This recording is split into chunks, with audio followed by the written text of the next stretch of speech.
In previous equations, we've always figured out what the solution is. So for example, in an equation we might determine that x equals 2. When that's the case, the left side would equal the same amount as the right side of the equation. In the video today, we're going to look at equations that will have infinite solutions and no solutions, and learn how to identify them as soon as possible in the problem-solving process. But before we begin, let's look at an example here of what we mean by infinite solutions and no solutions.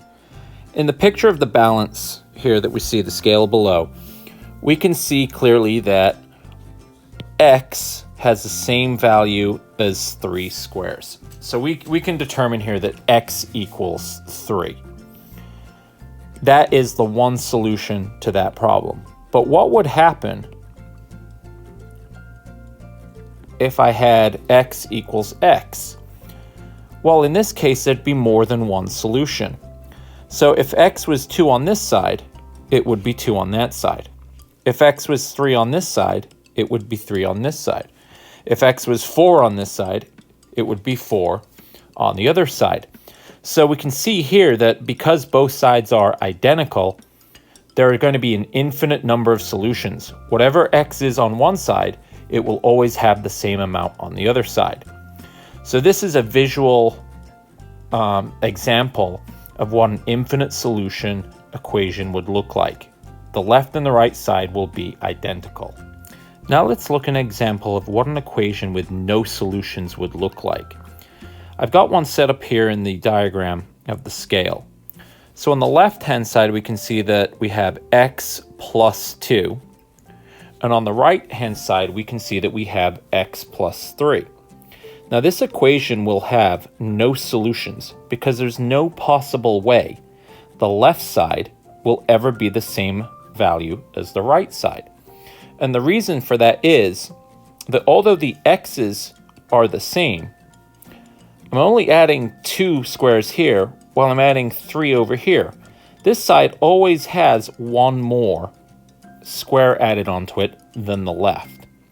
So no matter what value we pick for x, the right side will always be one more than the left side of the scale. So this is an example of what no solutions will look like. At first glance, they look similar because we'll have the same x values, but we'll always be adding or subtracting a different amount on each side. So let's look at some actual algebraic examples now of one solution, infinite solution, and no solution equations. So the first example we have here is one solution, and we'll be able to tell eventually just by looking at it that it's one solution. But if you can't tell and you start to solve it, you'll add 3 to both sides first and you'll get x equals 34. And then we could divide both sides by 18 and we'll end up with x equals 34/18, which is 17/9. So here we're saying that x is 17/9. That is the one solution that will make this equation true. Now let's compare that to infinite solutions. So in our infinite solution example, we can see here I have 18x minus 3, and on the other side I also have 18x minus 3. So the coefficients of my x values are exactly the same, and we're also subtracting the same amount from both sides. The left side of the equal sign and the right side of the equal sign are identical. So no matter what value I use for x, it will always be the same on the left and the right. Now let's look at an example of what a no solution equation would look like.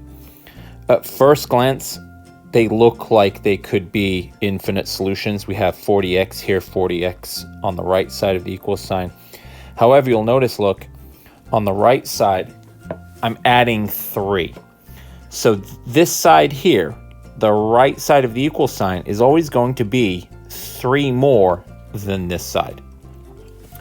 Now, this may not be readily visible to you. You might not notice right away, but as you start to solve an equation, you may get down to a point like this, and then this is where it might click for you. Yep, that's going to be no solutions. And we can stop the problem solving process there and label them as no solution. So here we have two examples to practice with. Can you tell by looking what or how many solutions example A is going to have? If you said no solutions, you're correct. Although we have the same x value on both sides, the right side of the equal sign is always going to be 10 less than the left side. In example B, it's not readily visible if this is going to be one solution, no solution, or infinite solutions.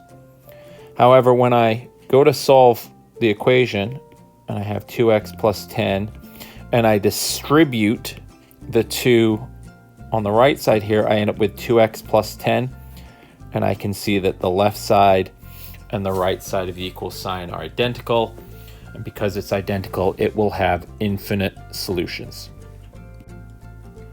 So that concludes our video on how to identify one solution, infinite solution, and no solution equations. Now it's time to get out there and practice. If you can think of an easier way or a different way to identify how many solutions an equation has, please leave a comment down below. We'll see you in the next video.